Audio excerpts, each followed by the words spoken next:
Hello everyone. आपको याद होगा कि हम जब अरेज की डिस्कशन में थे तो वी डिस्कस अबाउट दिस कि जब हम वन डायमेंशनल अरे एंड टू डायमेंशनल अरे की बात करते हैं तो हम किसी भी इंडेक्स के ऊपर जो वैल्यू मौजूद थी उसकी एड्रेस को एक्सेस करने के लिए हम कौन सा फार्मूला यूज़ करते थे। यू मस्ट रिमेंबर कि हम एक अरे है जिस पे इंडेक्स आई को हम फाइंड आउट करना चाहते हैं। तो हम क्या करते थे, सिंपली अरे के अंदर जो है वो प्लस करते हैं I into element size. Element size कि वो 4 बाइट वाली बात। जब हम कहते हैं कि एक्चुअली जो 4 बाइट्स हैं वो इंटीजर्स के लिए एलोकेट करती है memory, right. But when we talk about कि टू डिमेंशनल अरे की हम बात करें तो टू डिमेंशनल अरे के अंदर देखिए फार्मूला हमारा ज़रा डिफरेंट था। इसमें हम क्या करते थे कि जो बेस हमारे पास अरे थी उसमें हम प्लस करते थे I into columns. Columns mean कि how many columns are there in particular situation. और फिर हम दूसरी बात करते थे कि उसके अंदर हमने प्लस जे करना है। जे स्टैंड्स फॉर कि किस कॉलम के अंदर की वैल्यू को हम फाइंड आउट कर रहे हैं, ठीक है। और फिर मल्टीप्लाई करी एलिमेंट साइज से करते थे, वो 4 बाइट का साइज है, 2 बाइट का साइज है, उसके ऊपर डिपेंड करेगा। So, ji, considering this situation, now we are interested कि how we can convert a while loop, and I suppose it that you must know कि एक हाई लेवल लैंग्वेज के अंदर while loop हम क्यों यूज़ करते हैं, इसका क्या रोल होता है और इसका सिंटेक्स कैसे काम करता है, उसको मैं ये अंडरस्टैंड करूँगा कि आपकी बेसिक्स उसके ऊपर क्लियर है। So in a high level language like C++, we always declare the while loop like this कि I equals to 0, we are initializing the I with 0 और फिर हम कंडीशन दे रहे हैं, we are giving the condition। जिस condition में आप देखें आपके पास एंड का ऑपरेटर यूज हो रहा है, यानी कि दो कंडीशंस मेट होनी चाहिए, दोनों जब तक ट्रू होंगी तब तक ये काम चलेगा। while ai is less than value, what is ai? This is actually array जिसमें हम किसी वैल्यू को फाइंड आउट कर रहे हैं, और वैल्यू जो इस वक्त हमारे पास है, चलें इसको यहीं पे कंसिडर कर लेते हैं कि हमारे पास एक अरे है ए और उसके अंदर वैल्यूज हैं 10, 20, 30 एंड 40 एंड 50, ठीक है। एक सिचुएशन ले लेते हैं, लेट सी कि हम इसमें 30 को फाइंड आउट करना चाहते हैं, तो वैल्यू हमारी इस वक्त क्या है, 30 है, ठीक है। वैल्यू हम 30 कह रहे हैं and i is less then n। n क्या है, बेसिकली नंबर ऑफ आपके एलिमेंट्स है, देखिए 1 2 3 4 5 वैल्यूज है ना, तो 5 वैल्यूज है, तो इसका मतलब है इसको लेस देन 5 रहना है, क्योंकि पहले को इंडेक्स 0 पे हम लेंगे, दूसरे को 1 2 3 और 4, तो लेस देन 5 तक ये लूप चलता रहेगा क्योंकि मैक्सिमम वैल्यूज इसके पास इतनी है। तो या तो ये मैक्सिमम वैल्यूज को जब तक न चेक कर ले, ये दिस कंडीशन, या दूसरी कंडीशन क्या है कि या फिर जो हम वैल्यू फाइंड कर रहे हैं उसके इक्वल जब तक ना आए तो ये रन करता रहे। तो ये इस कंडीशन में आपका लूप कब तक रन करेगा, अगर हम 30 की वैल्यू को फाइंड आउट कर रहे हैं तो डेफिनेटली आपका लूप रन करेगा, पहले 10 को चेक करेगा, नहीं इक्वल आएगी, फिर 20 को करेगा, फिर 30 को करेगा। जब 30 को करेगा तो यहाँ पे लूप जो है ना वो आपका स्टॉप हो जाएगा और एग्जिट मार जाएगा, क्योंकि आपने वैल्यू फाइंड आउट कर ली है। तो ये इसके अंदर कंडीशन लिखी हुई है। खैर आगे आई प्लस प्लस इंक्रीमेंट आप क्यों यूज करते हैं, यू नो अबाउट दिस, कि जब तक हमें वो 30 नहीं मिले तो आई प्लस प्लस करते जो, ठीक है। अच्छा, यहाँ पे एक कंडीशन जो लाजमी अपने माइंड में रखनी है वो ये है कि यहाँ पर अरे ऑफ एंटीजर्स, एंड यू नो कि अरे ऑफ एंटीजर्स जो मेमोरी में 4 बाइट्स आपकी ले रही होती हैं, ठीक है, फॉर एलिमेंट। सो जी, द क्वेश्चन इज कि ट्रांसलेट वाइल लूप, ये जो ऊपर वाला लूप है इसको आप ट्रांसलेट करें, जिसमें जो ए अरे है उसका एड्रेस आप उठाकर कहाँ रखेंगे, A0 के अंदर। A0 is your register, right. You know it कि T0 A0 S0 ये क्या है, इस पे हमारी डिस्कशंस ऑलरेडी पिछली वीडियोस के अंदर हो चुकी हुई हैं। फिर आपने जो नंबर ऑफ एलिमेंट्स हैं यानी कि n, उसको आपने A1 के अंदर रखना है, और जो वैल्यू आपने फाइंड करनी है, हम जो एग्जांपल ले रहे हैं उसमें 30 है, उसको आपने उठाकर A2 के अंदर रखना है, ठीक है। सो दिस इज समथिंग, एक आप इसको प्रॉब्लम कह लें, क्वेश्चन कह लें, कि जिसके अंदर हम कह रहे हैं कि अब हम ये चीज कैसे करने जा रहे हैं। सो इस सारी डिस्कशन को हम क्यों कर रहे हैं, यू मस्ट रिमेंबर दिस कि आपने C++ की हाई लेवल लैंग्वेज के अंदर आपने काम किया, आपको वाइल लूप्स का पता है, कंडीशनल स्टेटमेंट्स का पता है, but how it is actually organised inside the computer, चूंकि हम तो कोर्स ही कंप्यूटर ऑर्गेनाइजेशन का पढ़ रहे हैं, तो वो कैसे काम चीजें कर रही होती हैं, how the processor is dealing such things, तो वहां पे हमारी डिस्कशन है, ठीक है। तो इसलिए हम इस टॉपिक को यहाँ पर डिस्कस कर रहे हैं। तो देखते हैं जी कि फिर कैसे असेंबली लैंग्वेज को यूज करके हम यही वाइल लूप जो है वो मशीन के अंदर कर रहे होंगे। सो आपको इससे अंदाजा ये भी होगा कि मशीन के अंदर वर्किंग वाइल लूप की कैसे होती है, ठीक है। सो देखिए जी, सबसे पहला काम मैंने क्या किया, जरा इसको नोट कर लें कि ये मेरे पास जो अरे थी इसको मैंने equal to a plus index multiplied by 4। अब ये क्या है भाई, मैंने आपको बताया था ये वन डायमेंशनल रे है। तो वन डायमेंशनल रे का फॉर्मूला आपको याद है कि वन डायमेंशनल रे में फॉर्मूला क्या था हमारे पास, वो यही था कि हमने जब भी लूप के अंदर रहना है तो लूप को इंक्रीमेंट हमने कैसे करनी है, सिंपली कैसे करेंगे कि जो हमारे पास बेस है एड्रेसिंग की बात हो रही है, ठीक है, एड्रेसिंग की, उस बेस एड्रेस के अंदर हम प्लस आई इंटू 4 करेंगे। आई इंटू 4 यानी कि अगर मैं यहां पे जाना चाहता हूं, ये देखिए 30 की वैल्यू पे जाना चाहता हूं सेट, तो मैं आई की जगह 2 पुट करूंगा और 4 2 8 प्लस अगर उसकी इनिशियल जो स्टेज थी, इनिशियल जो उसकी जो एड्रेस था वो 1000 था, तो अब उसमें नेक्स्ट वैल्यू क्या आएगी आपके ख्याल में, डेफिनेटली 1008 आएगी। यानी कि इसका एड्रेस 1000 है तो इसका 1004 है, इसका 1008 है, यू नो कि 4 bytes each of them are taking. तो ये फॉर्मूला हमने सिंगल डायमेंशनल अरे के लिए ऑलरेडी लास्ट वीडियो में डिस्कस किया था, ठीक है। तो ये अरे आपने माइंड में रखना है, इसका जो फॉर्मूला है। नाउ जी we are going to write the program. First instruction, load immediate li, you know what is li, this is load immediate. और इसमें हम क्या कर रहे हैं, 0 की वैल्यू t0 में रख रहे हैं। What is this, t0 is the register, you know about this, and why we are actually initializing the value with 0, because I am interested कि मैंने सबसे पहले i की वैल्यू जो है ना 0 उसको इनिशियलाइज करना है। तो इसका मतलब है कि t0 रजिस्टर मेरा क्या चीज रख रहा है अपने पास, वो रख रहा है i की वैल्यू को, ठीक है। ये मैंने सबसे पहले उसके अंदर इमीडिएटली लोड कर दी। नाउ जी मैंने एक लेबल लूप के नाम से डिक्लेयर किया और इसके अंदर जो मेरा प्रोग्राम है ये सारा लूप का प्रोग्राम है, राइट। देखिए सबसे पहले मैंने कहा लोड वर्ड, लोड वर्ड के बाद मैंने कहा कि A0 में क्या था याद है आपको, A0 हमने क्या रखना था, ये देखें A0 में हमने कहा था कि हम एड्रेस रखेंगे अरे का। तो जो अरे का एड्रेस है उसका जो फर्स्ट एलिमेंट होगा 0 पे, ये देखो 0 आपको वो बता रहा है, A0 के अंदर जो फर्स्ट एलिमेंट होगा वो 0 ही होगा, डेफिनेटली वो फर्स्ट वैल्यू रिटर्न करता है, वो उठा के हम T1 में फेंक रहे हैं। तो ये क्या बात हुई, बात सिंपल सी है कि जो हमारे पास पहली वैल्यू है उस पहली वैल्यू को हम लोड वर्ड है, यहां पर याद रखिएगा लोड एड्रेस नहीं है, यहां पे एड्रेस लोड नहीं होगा, वर्ड होगा, यानी कि वैल्यू लोड होगी। तो यहां से वैल्यू आ जाएगी आपकी T1 के अंदर। तो T1 के अंदर आपने पहली वैल्यू को स्टोर करवाया है और पहली वैल्यू हमारी एग्जांपल में क्या है, 10 है। जो मैंने एग्जांपल लेके चल रहा हूं उसमें 10 वैल्यू हमारी है, तो 10 इसमें लोड होगी T1 के अंदर और 0 T0 के अंदर, ठीक है। और हमने याद रखना है कि T0 स्टैंड्स फॉर कि वो हम जो वैल्यू है आई की वो हम उसमें स्टोर करवा रहे हैं, ठीक है। और मैक्सिमम आपको पता है वो 4 तक चलेगी, उससे ऊपर नहीं जा सकती, हमने लेस देन एन कहा था, राइट। अच्छा जी आगे चलते हैं। नाउ हम चेक करेंगे फौरन से, यहीं पे हो सकता है कि हमारी पहली वैल्यू ही जो है वही हमारा रिक्वायर्ड नंबर हो सकता है ना। तो चलें देखते हैं। T1 में हमने वैल्यू रखी थी, वैल्यू इस वक्त हम जो सर्च कर रहे हैं वो तुम्हारी तो 30 है, ठीक है। वो चेक करेगा कि ये जो 30 है क्या ये इक्वल है, ये देखें क्या ये 30 इक्वल है A2 के, और A2 में हमने क्या रखा हुआ है याद करें, A2 में हमने वैल्यू रखी हुई है, ठीक है, जो हम फाइंड कर रहे हैं इस वक्त 30 कर रहे हैं ना, तो 30 है। तो क्या T1 में जो इस वक्त वैल्यू है, इस वक्त तो 10 है ना, 30 नहीं है इस वक्त, ठीक है, इस वक्त 10 है, क्या वो 30 की इक्वल है, नहीं है। तो ब्रांच इफ इक्वल, हमने जो इंस्ट्रक्शन दी है वो ब्रांच इफ इक्वल की है, तो वो अगर इक्वल नहीं है तो फिर तो मसला ही है।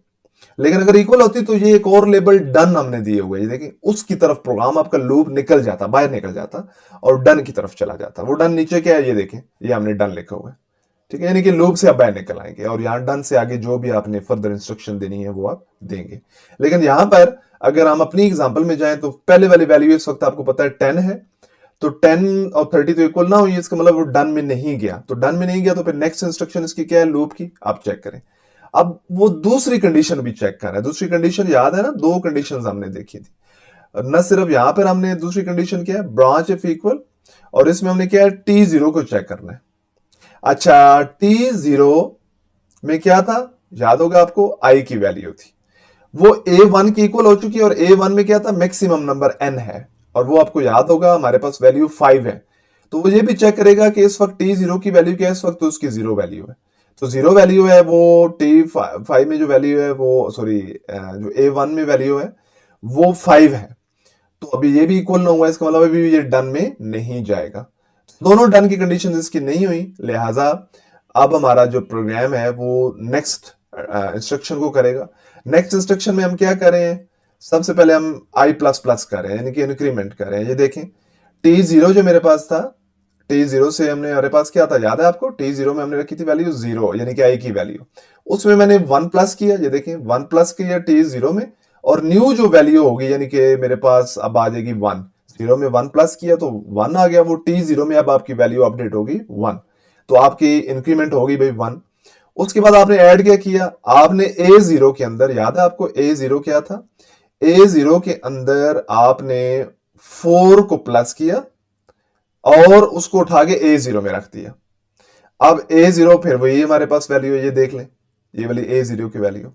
अब हमारे पास जो बेस एड्रेस होगा अरे का, मसलन ये 1000 हमने उस वक्त कहा था ना पहले वाला, तो अब वो 1004 हो जाएगा, और 1004 पे आपके पास क्या पड़ी हुई है, 20 पड़ी हुई है। इसी तरह आपका प्रोग्राम क्या करेगा, अब नेक्स्ट इंस्ट्रक्शन में अगेन से जंप करके वापस लूप में चला जाएगा, देखिए वापस जंप करके इधर आ जाएगा। फिर से लूप के सेकंड रोल चला, सेकंड में इसी तरह बेटा इंक्रीमेंट्स होंगी, वो 2 में चला जाएगा, आपका जो T0 है वो 2 में चला जाएगा। अच्छा, आपकी 1008 पे आ जाएगी, लेकिन जब 1008 में वैल्यू आपकी 30 आएगी ना, तो यहां पर देखिए branch if equal, branch if equal में ये आपको नजर आ रहा होगा, ब्रांच इफ इक्वल में क्या हो रहा है, ब्रांच इफ इक्वल में T1 जो इस वक्त वैल्यू है आपकी, वो रिमेंबर दिस के 30 है, आपकी 30 आ चुकी है, और A2 क्या है, A2 जो आप फाइंड कर रहे हैं वो भी तो 30 था, अब इक्वल हो गया। जो ही इक्वल हुआ अब वो ब्रांच करके डन में चला जाएगा, तो यहां से लूप आपका निकल के डन हो के यहां पे आ जाएगा, और लूप से आप बाहर निकल जाएंगे। सो this is how the loops work with in the computer and the memory and processors. Now there is another thing, and I must say that you should try it on your own. This is all about the characters. When in the last slide we did work with the integers, but right here how the character actually dealt inside the memory, right? So यहाँ पे देखिए, string in C is an array of characters terminated with null character. तो हमेशा आपने mind में रखना है कि हमें, हमारे पास एक नल करेक्टर आएगा जो हमेशा टर्मिनेट करेगा। यहाँ पर एक छोटा सा डू वाइल का लूप है, उसको आपने देखना है इस प्रोग्राम प्रॉब्लम को, और इसका सोल्यूशन जो है वो आपका अवेलेबल है यहाँ पर। इसको आपने सेम उसी तरीके से अंडरस्टैंड करना है कि यहाँ पर चीज़ें जो है वो कैसे चल रही हैं। चलिए जी, अब 2 डायमेंशनल अरे की भी बात कर लेते हैं।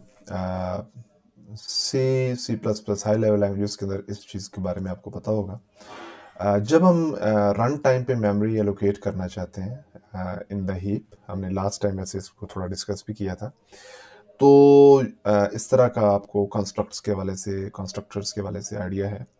m equals to new int 10 5, 10 यहाँ पे आपको, चले इसको हम i कह लेते हैं, जो एक्चुअली रोज हैं, 10 रोज हैं और j कॉलम्स हैं, ठीक है। अच्छा, अब देखिए, अगर इसी को मैं, इसी मैट्रिक्स को यहाँ देखूं तो क्या ख्याल है आपका, यूं बनेगा 1 2 3 4 5 2 3 4 5 1 2 3 4 5, तो करते करते करते ये 10th वाली वैल्यू तक हम आएंगे। तो बेसिकली ये 1 है, ये 2 है, 3 है, और अप टू 10 रोज है, और कॉलम्स कितने हैं, 1 2 3 4 5, ठीक है। ये सिचुएशन है इसके अंदर, राइट। तो इस तरह की सिचुएशन क्रिएट होगी, लेकिन मेमोरी के अंदर कि मेमोरी के अंदर तो बस मेमोरी इस तरह से बस सबसिक्वेंटली ना एलोकेट हो रही होती है। पहले यहाँ पे आपने एलोकेट की मेमोरी, फिर आगे यहाँ पे एलोकेट की, तो वो एड्रेसिंग इस तरीके से काम चल रहा होता है, ठीक है। इस पर हमने बात की हुई है ऑलरेडी, डिटेल में नहीं जाता, सिर्फ कॉन्टेक्स्ट को बयान कर रहा हूँ। नाउ जी, हम एक लूप के बारे में इंटरेस्टेड है, इंट आई। एक हमने इंटीजर आई जो है वो डिक्लेयर किया for i is equal to 0। I हमने इनिशियलाइज 0 से किया। When i is less than 10, 10 तक हम क्यों रख रहे हैं ये देख लें आप। हमारे पास रोज 10 है, तो 0 से शुरू होकर वो हमारी जा रही होंगी 9 तक, लेस देन 10 रहनी, और आई प्लस प्लस हमने करना है। And what are actually we interested, हम ये कर रहे हैं कि जो फर्स्ट रो है ना जिसको हम आई कह रहे हैं, या ये आई इसने कह दिया, बट कॉलम के वाले से हम थर्ड कॉलम में इंटरेस्टेड है, यानी कि थर्ड कॉलम के अंदर जो वैल्यूज है ना उनके बारे में हम इंटरेस्टेड है, इन इन वैल्यूज के बारे में। ये देखिए ये जो वैल्यूज है ना थर्ड वाली, इसके बारे में हम इंटरेस्टेड हैं। वो हमने एग्जैक्ट वैल्यू जो है ना वो प्रिंट करवानी है। से इट्स अ सिचुएशन, राइट। सो इसको अब देखते हैं कि किस तरीके से हम डील करेंगे with the context of assembly language. देख लें, सबसे पहले एक कमेंट आपके पास आया हुआ है कि जो भी एड्रेस है एम का, ठीक है, एम लेबल का, उसमें टू डायमेंशनल रे है तो वो हमेशा कैसे अपडेट होगा, उसके लिए फार्मूला आप देख लें प्लीज। इस फार्मूला को चेक करें। यहां पर हमारे पास जो फार्मूला है आपको याद होगा, मैंने बताया था टू डायमेंशनल रे में क्या होता है, आई यानी कि row multiplied by number of total columns. तो नंबर ऑफ टोटल कॉलम्स हमारी इस कंडीशन में 5 है, प्लस 3, और 3 वो वाला कॉलम है जिस कॉलम को हम प्रिंट यहां करवाना चाह रहे हैं, थर्ड वाला, ठीक है, मल्टीप्लाइड बाई 4, क्योंकि ये इंटीजर्स हैं एंड यू नो कि मेमोरी के अंदर 4 बाइट्स वो ना वो ले रहा होता है। तो इस कॉन्टेक्स्ट में अगर आप देखें तो ये फार्मूला आपके पास बन रहा है, ये वाला, दिस वन, ठीक है। ये फार्मूला अगर मैं आपसे कहूं जी कि जो सबसे पहले आपकी जो फर्स्ट वैल्यू आएगी, फर्स्ट वैल्यू, वो फर्स्ट वैल्यू दिस वन, मतलब ये वाली, इसको मैं कहता हूं जी कि ये पोजीशन इसकी है जी 1000। मैं मिसाल देता हूं, मेमोरी एड्रेस इसका 1000 है, लेकिन इसका इंडेक्स तो 0 है ना। तो अगर मैं 0 से इसको मल्टीप्लाई करूंगा, देखें तो ये तो हो जाएगा 20 जीरो टाइम्स 0 प्लस 12। जो पहले वाला मेरा एड्रेस है ना, ये वाला इनिशियल एड्रेस 1000, उसमें मैंने प्लस 0 करके आगे प्लस 12 करूंगा तो मैं चला जाऊंगा थर्ड वैल्यू पे। देखें क्योंकि 4 की है, 1004 की ये वाली है, 1008 की ये वाली है, और 1012 पे मैं इंटरेस्टेड हूं। अच्छा अगर मैं 0 पे बात करूं तो ठीक है, तो ये 1012 एक्चुअली ये 1 2 और 3 यानी कि फोर्थ कॉलम की बात हो रही है, थर्ड कॉलम की सॉरी बात नहीं हो रही है, फोर्थ कॉलम की बात हो रही है, ठीक है। तो यहां पर मैंने थर्ड कॉलम आपको बना के दिया है। इसको अगर हम इंडेक्स वाइज लिखें ना तो चलें यूं कर देते हैं 0 1 2 3। सो इसके लिहाज से तो फिर हम इसमें इंटरेस्टेड हैं, ठीक है। ये थोड़ा सा वो गड़बड़ हुआ कि हमें जीरोस जो है ना वो शुरू में लेने चाहिए थे इंडेक्स के तौर पे, ठीक है। तो इसको मैं 4 कह रहा हूँ।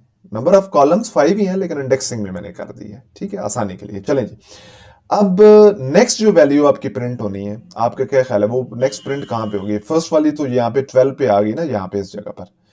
उसके बाद अगली वाली आपकी वैल्यू कहाँ पे प्रिंट होनी चाहिए? ये वाली। अब इस अगली वैल्यू ने कहाँ पे आना चाहिए? 1012 से 16 20 24 28 32, यानी कि 12 से बाद आप 32 पे जाएंगे तो तब आपकी ये वाली वैल्यू प्रिंट होगी।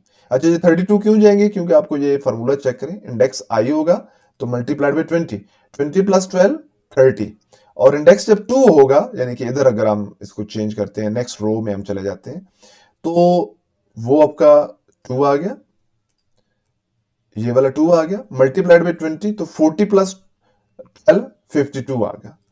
तो पहली वैल्यू आपकी याद होगा, आपको 12 में प्लस हो रही थी क्योंकि ये 20 0 से मल्टीप्लाई होकर फारिग हो गया था, तो पहली वैल्यू तो आपके पास 12 आई थी। लेकिन उसके बाद जितने भी वैल्यूज आ रही हैं वो 20 से मल्टीप्लाई हो रहा है, तो 20 20 बढ़ रही हैं, तो आपकी 20 की ना इंक्रीज हो रहा है। तो देखिए बड़ा आसान नहीं हो गया। अगर आप इस कॉलम को चेक करें, ये मैट्रिक्स को चेक करें, तो इसमें फर्स्ट वाली वैल्यू वाकई 12 पे थी, ये देखिए 0 पे थी, 4 पे, 8 पे और 12 पे। और उसके बाद वाली चेक करें तो अगर आपने थर्ड को प्रिंट करवाना चाहते हैं ना, याद है ना हमने थर्ड को प्रिंट करवाना था, थर्ड वाले जो इंडेक्स है यानी कि फोर्थ कॉलम यहाँ पे हमारी एग्जांपल में। तो उसके बाद देखें 16 20 24 28 एंड 32, इसके बाद ये 52, 52 के बाद 72। तो इस तरीके से, और इस तरह यहाँ पर भी, यहाँ पर जो एक्चुअल मेमोरी होती है वो तो इस तरीके से कंटिन्यूस सिचुएशन में आती है ना, तो आप उसको देखें तो वो भी आपकी इसी तरीके से इंक्रीज हो रही होंगी और हर 20 के बाद आपका प्रिंट हो रहा होगा। तो ये लूप आपका इस तरीके से काम चला रहे होते हैं और एक खास वैल्यू को प्रिंट कर रहे होते हैं। इसी को हम प्रोग्राम की सूरत में लिख रहे हैं। पोएम्स की सूरत में सबसे पहले मैंने लास्ट आपको बताया था क्लास में कि जो हम रन टाइम कैसे ना मेमोरी एलोकेट करते हैं, जरा याद करें पिछले लेक्चर को, नहीं तो लेक्चर दोबारा देख लें। उसमें हम 200 की जो नंबर ऑफ बाइट्स हैं, 200 की नंबर ऑफ बाइट्स, वो हम A0 को रन टाइम में दे रहे हैं। A0 हमारा आर्गुमेंट था, याद है आपको? और ये हम क्यों करें 200 क्यों मैं दे रहा हूं, ये आप थोड़ा सा ख्याल रखें कि ये यार इतनी बड़ी हम क्यों किए जा रहे हैं। तो भाई याद करें कि हमारा जो मैट्रिक्स है, ये वाला, ये मैट्रिक्स आपका है, इसमें कितनी मेमोरी आपको चाहिए? आपके पास 10 रोज हैं, ठीक है, 10 रोज हैं और 5 कॉलम्स हैं, और हर एक वैल्यू आपके 4 बाइट्स ले रही है। इसको अगर आप मल्टीप्लाई करें तो 200 आता है। तो इतनी मेमोरी आपको एलोकेट करनी है, चाहिए आपको, इसलिए मैंने ये 200 की वैल्यू दी है। और फिर मैंने जो V0 है उसको 9 दिया, और सिस्टम कॉल 9 आपको याद है, ये मेमोरी एलोकेशन का कॉल होती है। तो जब सिस कॉल हम देंगे तो ये जो ही चेक करेगा वैल्यू 9 है V0 में, तो वो फटाफट मेमोरी एलोकेट करेगा। कितनी करनी है? A0 आर्गुमेंट रजिस्टर से चेक करेगा, वो 200 है तो वो सिंपली इतनी मेमोरी एलोकेट कर देगा, ठीक है। उसके बाद हम क्या करेंगे, सिंपली लास्ट टाइम भी आपको इस बात पे हमारी हुई थी कि V0 की जो वैल्यू है उसको उठाकर T0 में रख देंगे, ठीक है। आई मीन जो आपकी एक्चुअली मेमोरी है उसको हम उठा के इतना रख देंगे, ठीक है, उसका एड्रेस भी बन जाएगा। नाउ जी आप नेक्स्ट इसको देख सकते हैं। हमने T1 के लिए 0 कर दिया, और 0 क्यों किया, आई को इनिशियलाइज किया। फिर T2 जो था उसको हमने 10 दिया, और आप यू नो कि T2 को हम 10 क्यों दे रहे हैं, 10 की वैल्यू आपकी यहाँ पे क्या कर रही है, ठीक है। उसके बाद ये तो इनिशियलाइज हमने कर दी है ना 10 की वैल्यूज को। उसके बाद अब देखें, आपने एक लेबल दिया है L के नाम से, ठीक है। L में आपने स्टोर वर्ड किया, और T0 की सबसे पहले जो 12 पे मौजूद, ये देखिए 12 पे मौजूद जो पहली वैल्यू थी, वो चूंकि पहली जो वैल्यू आपने प्रिंट करवानी है वो 1000 वाली नहीं करवानी, वो आपने याद होगा ना कि आपने ये जो कॉलम था इंडेक्स 3 वाला वो प्रिंट करवाना है, ये वाला, ठीक है, दिस वन। तो इसको अगर प्रिंट हम करवाना चाहेंगे तो फिर जाहिर सी बात है जो इनिशियल वैल्यू है T0 की उसको 12 हम देंगे, उसका साइज बकायदा एड्रेस देंगे, वो T1 में उठा के फेंकेंगे, ठीक है। तो T1 की वैल्यू अपडेट हो जाएगी आपकी। उसके बाद ये फर्स्ट वैल्यू आपकी प्रिंट होके आ गई। उसके बाद आपने क्या करना है, T1 के अंदर 1 को ऐड कर देना है। उससे क्या होगा, आपकी जो इनिशियल यहां पर आपके पास आ रही थी, ये देखें जरा, यहाँ पे जो फर्स्ट वाली वैल्यू 0 आ रही है, उसके अंदर आपने अब नेक्स्ट रो के अंदर जाना है जो कि 1 वाली रो है। तो 1 वाली रो के अंदर आपने 1 को प्लस कर देना है, वो अपडेट हो जाएगा। उसके बाद आपने क्या करना है, उसके बाद सिंपली T0 जो आपके पास इनिशियली था, उस T0 के अंदर आपने 20 को प्लस कर देना है। वो जब 20 को प्लस करेगा ना, तो उसके बाद नेक्स्ट जंप करके वो 20 लोकेशन आगे जाएगा और T0 की वैल्यू को अपडेट करेगा, ठीक है। और देन वो क्या करेगा, वो देखेगा कि branch if not equal, T1 और T2 क्या इक्वल है या नहीं है। तो T1 और T2 क्या थे, T2 की वैल्यू आपको रिमेंबर इट 10 थी, और T1 की इस वक्त वैल्यू क्या है, वो इस वक्त 0 से 1 हो चुकी है। तो मैक्सिमम आपको याद होगा कि हमने 10 तक इसको लेके जाना है, क्योंकि हमारे पास रोज ही 10 है। तो जब तक वो रोज 10 नहीं होती तब तक वो प्रिंट करवाता रहेगा 20 आगे वैल्यूज करके। So this is how we work, और देखते हैं कि मेमोरी के अंदर एक्चुअली इस तरीके से चीजें काम कर रही होती हैं। सो अगर एक्चुअली फोकस क्या था हमारा, यहाँ पे कोई प्रोग्रामिंग लिखना बड़ा फोकस नहीं था। यहाँ पे जो बड़ा फोकस हमारा था वो तो हम लैब्स के अंदर जो क्लास होगी उसके अंदर डिटेल में देखेंगे कि इस प्रोग्राम को हम फर्दर कैसे ऑप्टिमाइज कर सकते हैं, बेटर कर सकते हैं। बट आवर फोकस वाज कि भाई मेमोरी के अंदर, प्रोसेसर के अंदर, and as a whole computer system के अंदर चीजें किस तरीके से काम कर रही होती हैं। अच्छा जी, दिस वाज कि कैसे लूप्स जो हैं वो मेमोरी के अंदर अपना काम करते हैं।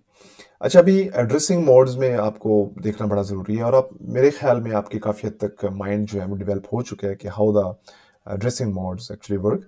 तो सबसे पहले देखिए आप ऑपरेंड्स क्या होते हैं, इस पे बात हो चुकी है। हमने कुछ डिस्कशंस की थी जब हम एड्रेसिंग को देख रहे थे, तो उसके अंदर हमने देखा था कि ये ऑप कोड क्या होता है। उसके अलावा जो रिसोर्स आपके सोर्स सॉरी जो आपकी वैल्यूज़ होती हैं वो किस तरीके से कहाँ पे स्टोर हो रही होती हैं। तो इस तरीके से हम चीज़ों को देख रहे थे। अच्छा, तो मुख्तलिफ तरह की एड्रेसिंग आपने नोट की होगी। जैसे हम सम टाइम जब लोड इमीडिएट की इंस्ट्रक्शन देते हैं तो यू नो कि उसके अंदर हम एक इमीडिएट वैल्यू दे रहे होते हैं, ठीक है। तो वहां पर जब एड्रेसिंग की बात आती है तो डेफिनेटली एक तो कुछ ना कुछ वैल्यूज आपने रजिस्टर से उठानी होती हैं, तो वो तो रजिस्टर्स की एड्रेसिंग वहाँ पे आई होती है। ये देखिए ना, आर एस की जो वैल्यू है और आर टी की वैल्यू है, ये बेसिकली वही वैल्यूज़ हैं जो बता रही होती हैं कि यहाँ पर भाई कौन से रजिस्टर को हम जो है ना वो फोकस कर रहे हैं, उसको हम पॉइंट कर रहे हैं। लाइक देखिए, लोड इमीडिएट में मैं अगर यूँ आपके सामने लिखूँ T2, T1 और T7, तो इसमें देखिए आपको एक ये वाली रिसोर्स का और एक दूसरी ये वाली सोर्स का ना आपको एड्रेस मिल रहा है, ठीक है। T1 और T0 का इसकी पर्टिकुलर एड्रेस से होगी। बट ये जो 7 हम वैल्यू दे रहे हैं ना, ये किसी हम रजिस्टर से नहीं उठा रहे, बल्कि एक कांस्टेंट वैल्यू उठा रहे हैं, और उसके लिए 16 बिट इमीडिएट जो है ना वो हमेशा एलोकेट होती है। इंस्ट्रक्शन जब जा रही होती है वो इस तरीके से अपने 32 बिट्स को यूज कर रही होती है, ठीक है। अब देखिए रजिस्टर की एड्रेसिंग अगर हम इसी को यूं कर दें, हम यूं कहें जी के लोड वर्ड, और लोड वर्ड के बाद मैं कहूँ जी के सेट, या मैं इसको एडिशन करता हूँ, चले एड AIU। इसके बाद मैं कहता हूँ जी के T3 और T2 और T1। अब देखिए यहाँ पर सारे रजिस्टर्स आए हैं जिनको हम रेफर कर रहे हैं, जिनके साथ यूज कर रहे हैं। ये देख लें आप, RS है, RT है, RD है, ठीक है। ये सभी अपने 5 बिट्स को यूज कर रहे हैं। और इसके अलावा जो ऐसे और फंक के हवाले से हमने इस पर डिस्कशन ऑलरेडी कर ली है। हाउएवर यहाँ पर हमारा जो फोकस है वो ये है कि इमीडिएट एड्रेसिंग में बेसिकली क्या है, 16 बिट सेपरेटली मुकम्मल इमीडिएट को दे दी जाती है। बट जब इमीडिएट हम यूज नहीं कर रहे थे, सभी रजिस्टर्स को फोकस में रखते हैं, तो फिर रजिस्टर एड्रेसिंग यूज होती है और उसके अंदर इस तरीके से काम चल रहा होता है। यहाँ पर अहम point, one operand is a constant. Definitely मैंने बता दिया, ये वाला ऑपरेंड आपका यहाँ पर कांस्टेंट आया हुआ है, और जहां जितने भी ऑपरेंड्स हैं वो सारे के सारे रजिस्टर्स के अंदर पड़े हुए हैं। जो जो वैल्यूज हैं, देखें T3, T2, T1 की जो जो वैल्यूज हैं वो सारी की सारी रजिस्टर्स के अंदर पड़ी हैं, इसलिए हम इसको रजिस्टर एड्रेसिंग बोलते हैं, ठीक है। यहां पर एक और चीज नोट करें जरा, बेस या डिस्प्लेसमेंट एड्रेसिंग, ठीक है। अब यहां पर चेक करें, अब इसके ऊपर हमने काफी गुफ्तगू कर ली है, ठीक है। और आपको याद होगा कि जब भी हमने इससे पीछे जितनी भी बातें की हैं, हमने उसमें कहा है कि हम कोई खास फार्मूला लगा के उसके अंदर +4 कर रहे थे, ठीक है। हम जंपिंग करवा रहे थे ना +4 के भी। लास्ट एग्जांपल के अंदर हमने +20 तक लेके गए, तो वहां पर क्या हो रहा था, वहां पर बेसिकली हम बेस जो हमारे पास रजिस्टर था ना, जो एड्रेस था, बेस एड्रेस आप कह लें, वो एड्रेस हम उठा के सेव कर रहे थे पिछली वैल्यू के अंदर। और ये देख भी लेते हैं, यहाँ पर देखिए जरा, दिस वन, यहाँ पर देखिए जरा, जो वैल्यू हम उठा उठा के ना अपडेट किए जा रहे थे वहां पर वैल्यू, और जो जो वैल्यू हम अपडेट करते थे +20 की वैल्यू, उसी 20 की वैल्यू को उठाकर, दिस वन, उसी 20 की वैल्यू को हम उठाकर बेस में रख देते थे, और उसी बेस की बेस पे हम इंक्रीमेंट डाल देते थे। सो this is actually the base और डिस्प्लेसमेंट एड्रेसिंग, ठीक है।